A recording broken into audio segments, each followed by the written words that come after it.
Hello dear student, class 12 chapter number 5 biology का हम study करेंगे। Chapter number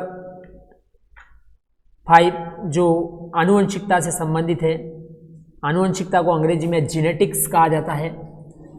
genetics the branch of science deals with inheritance and variation, this called eight genetics. आनुवंशिकता की परिभाषा मैंने बताई। जनक जीवों में संतति में लक्षणों का संचरण होना ही आनुवंशिकता कहलाता है। आनुवंशिकता के अंतर्गत एक तो इनहेरिटेंस यानी वंशांगति के बारे में अध्ययन किया जाता है। Inheritance the branch of science deals with inheritance and second is called eight variation. Variation यानी विभिन्नताओं का अध्ययन किया जाता है। उन दोनों को मिलकर जो बनता है जिसे अपन कहते हैं आनुवंशिकी कहलाती है, जीनेटिक्स कहलाती है। तो जीव विज्ञान की वह शाखा जिसमें वंशांगति एवं विभिन्नताओं का अध्ययन किया जाता है आनुवंशिकी कहलाती है। विभिन्नताएं क्या? सबसे पहले वंशांगति क्या कहलाती है? The genetic character they are transfer from one generation to next generation. आनुवंशिक लक्षणों का जब एक पीढ़ी से दूसरी पीढ़ी में जाते हैं उसे अपन कहते हैं वंशांगति, यानी माता पिता के जो लक्षण वो संतान में आना, उन संतान में जो संचित हो जाते हैं, इन लक्षणों को अपन कहते हैं वंशांगति। और विभिन्नताएं the genetic character are variations. विभिन्नताएं होती है, सभी जो लक्षण होते हैं वो एक दूसरे से वो भिन्न भिन्न होते हैं। इन भिन्न भिन्न लक्षणों को अपन विभिन्नताओं के नाम से वह जाना जाता है। तो आनुवंशिकी दो शब्दों से मिलकर बना हुआ है।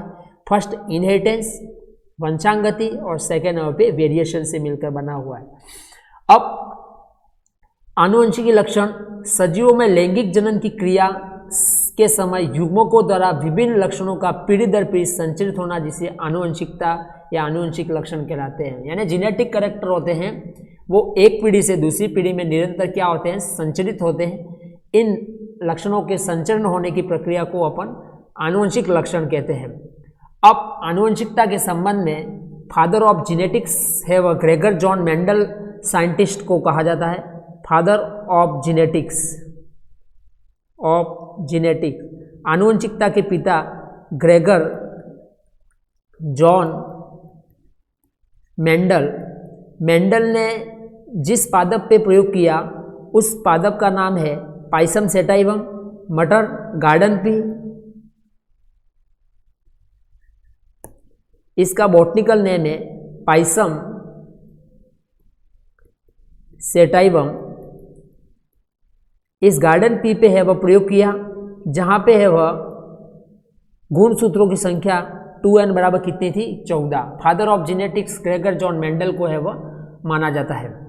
अब मेंडल ने है वह मटर के पौधे को क्यों चुना? ये एक क्वेश्चन आपके सामने आता है कि what is the reason of choice of garden pea. Garden pea को सिलेक्शन करने के पीछे क्या उद्देश्य थे? तो सबसे फर्स्ट नंबर का पॉइंट आता है कि मटर के पौधे का जीवन चक्र बहुत ही छोटा होता है, अर्थात प्रयोग करने में कम समय लगता है। Garden pea is an annual plant, एक वर्षीय शाख है। एक वर्ष में अपना जीवन काल को ये पूरा कर देता है, जिसके कारण उसकी दूसरी पीढ़ी तक यानी नेक्स्ट जनरेशन तक देखने में बहुत ही कम समय लगता है। इसलिए मेंडल ने वह गार्डन पी को है वह सेलेक्ट किया। सेकेंड नंबर पे पर परागण का द्वारा सफलतापूर्वक संकरण किया जा सकता है, यानी there presence of self pollination and cross pollination. इसमें स्व परागण भी हो सकता है और पर परागण भी हो सकता है। तो ये दोनों आसानी पूर्वक है वह कराए जा सकते हैं। तीसरे नंबर पे मटर के पौधे में विपर्यासी या विपरीत लक्षण होते हैं। मटर के पौधे में अपन देखे जाए तो 7 जोड़े विपर्यासी लक्षण होते हैं, भिन्न भिन्न लक्षण होते हैं, जिसके बारे में हम अपन स्टडी आगे करेंगे कि 7 जोड़ी विपर्यासी लक्षण में कुछ गोल होते हैं, कुछ झुर्रीदार होते हैं। मटर के पौधे का रंग है वह किस प्रकार, यानी हरे मटर होते हैं वो प्रभावी होते हैं। इसके बाद है वह पीले होते हैं वो अप्रभावी होते हैं। तो ये इसके है वह 7 विपर्यासी है वह लक्षण होते हैं। नेक्स्ट नंबर पे मटर के पौधे में स्वपरागण और निषेचन होता है, फर्टिलाइजेशन होता है, जिसके कारण समयुग्मजी तथा पीढ़ी दर पीढ़ी इनके शुद्ध लक्षण वाले बने रहते हैं। यानी ये भी इम्पोर्टेंट एक करेक्टर है कि उनके पौधे में समयुग्मजीय लक्षण होते हैं, यानी सेम करेक्टर होते हैं, जो पीढ़ी दर पीढ़ी है वह वंशांगति के लिए वह बने रहते हैं। मटर का पौधा बायसेक्सुअल होता है, यानी नर और मादा जननांग दोनों एक ही पादप में है वह पाए जाते हैं। इसके अलावा संकरण से प्राप्त संकर पौधे पूर्णतः जननक्षम होते हैं, यानी इसमें है वह जो नई जो जाति होगी उसमें जननक्षम की है वह क्षमता पाई जाती है। इसलिए मेंडल ने किसको चॉइस किया था? गार्डन पी को सेलेक्ट किया था। इसके बाद हम इसके अंदर एक क्वेश्चन लेते हैं कि मेंडल की सफलता के क्या कारण थे। What is the reason of success Gregor John Mendel.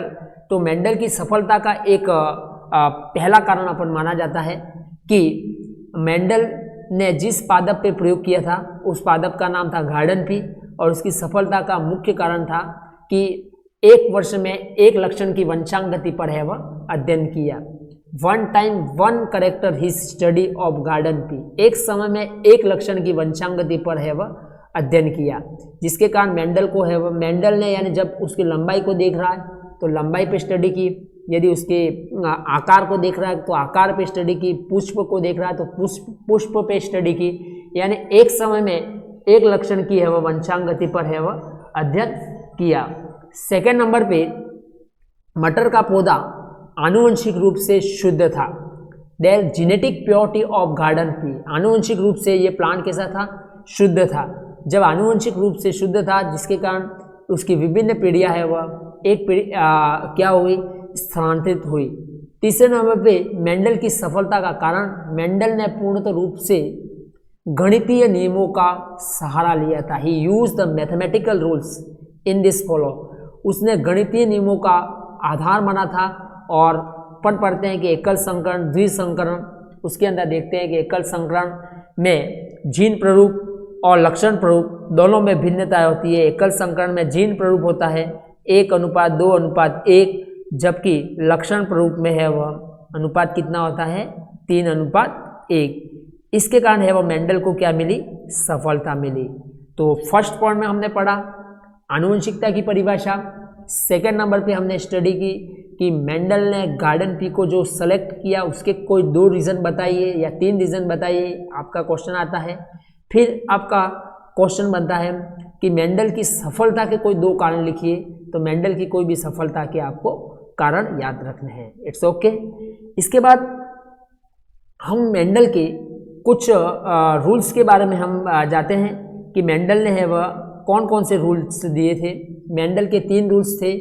First, law of dominant, जिससे अपन कहते हैं प्रभावितता का नियम, लॉ ऑफ डोमिनेंट।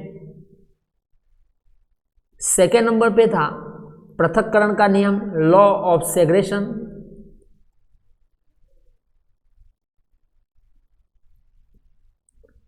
और मेंडल का तीसरा रूल था लॉ ऑफ इंडिपेंडेंट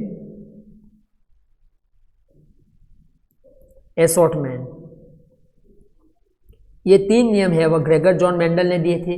पहला नियम था प्रभावितता का नियम, दूसरा पृथक्करण का नियम, और तीसरे नंबर पे स्वतंत्र अफ्यून का नियम। अब पहले नियम पे हम जाते हैं कि पहला नियम और दूसरा नियम ये दोनों एकल संकरण पर आधारित है, जबकि तीसरा नियम है वह डाइहाइब्रिड क्रॉस यानी द्विसंकरण पर आधारित है। तो लॉ ऑफ डोमिनेंट क्या कहता है? जब एक जोड़ी भिन्न भिन्न लक्षणों के बीच में क्रॉस करवाया जाता है तो जिसके लक्षण F1 पीढ़ी में प्रकट होते हैं उन लक्षणों को प्रभावी, और जिसके लक्षण प्रकट नहीं होते हैं उन लक्षणों को क्या कहा जाता है? अप्रभावी कहा जाता है।